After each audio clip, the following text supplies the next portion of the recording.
আজ রাস্তাতে বেরিয়েছিলাম কিছু কাজের জন্য গাইস, কিন্তু দুর্ভাগ্যবশত কাজ হওয়ার পর আমি যখন বাড়ি ফেরার চেষ্টা করলাম তখনই বৃষ্টি শুরু হয়ে গেল। এমন বৃষ্টি যে বাইরে বেরানো যায় না। আমি ছাতা নিয়েও আসিনি। মোটামুটি 40 মিনিট আমাকে রাস্তার মধ্যে দাঁড়িয়ে থাকতে হলো কন্টিনিউয়াসলি, এবং আলটিমেটলি যখন বৃষ্টি ছাড়লো আস্তে আস্তে বাড়ির দিকে রওনা দিলাম। বাড়ির দিকে রওনা দিতে দেখলাম বহু ক্লাবে ইতিমধ্যেই প্যান্ডেল শুরু হয়ে গেছে, কারণ তোমরা জানো পুজো আর 1 মাস দেরি, হাতে গোনা 1 মাস। আচ্ছা, তোমাদের পুজোর শপিং কি কমপ্লিট হয়ে গেছে? যদি হয়ে থাকে অবশ্যই কমেন্ট বক্সে জানিও, এবং তোমরা যদি চ্যানেলে নতুন হয়ে থাকো এবং চ্যানেলটা এখনো সাবস্ক্রাইব না করে থাকো তাহলে কী করছো, তাড়াতাড়ি সাবস্ক্রাইব করে দিও, কারণ নতুন নতুন ভিডিও খুব তাড়াতাড়ি আসতে চলেছে।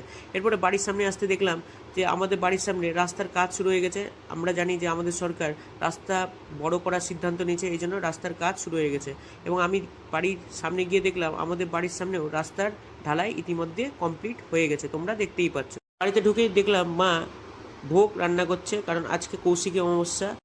আমি শুনেছি কৌশিকী অমাবস্যাতে পুজো করতে গেলে অনেক নিয়ম পালন করতে হয়। তোমরা কি কৌশিকী অমাবস্যা করো? যদি করে থাকো অবশ্যই জানিও। যাই হোক, এরপরে মা সমস্ত ভোগ ভগবানকে উৎসর্গ করে দিল। এবং কৌশিকী অমাবস্যাতে আমি এটাও শুনেছি, কৌশিকী অমাবস্যাতে তুমি যা চাইবা তাই পাবা, সেই ফলটাই পাবা। এরপর আরতি হয়ে যাওয়ার পর আমি আশীর্বাদটা নিয়ে নিলাম এবং দেখলাম মা আবার ধূপ দিয়ে আরতি শুরু করলো। এরপর মোটামুটি 10-15 মিনিট পর আরতি কমপ্লিট হয়ে গেল এবং আমাদের পুজোও কমপ্লিট হয়ে গেল।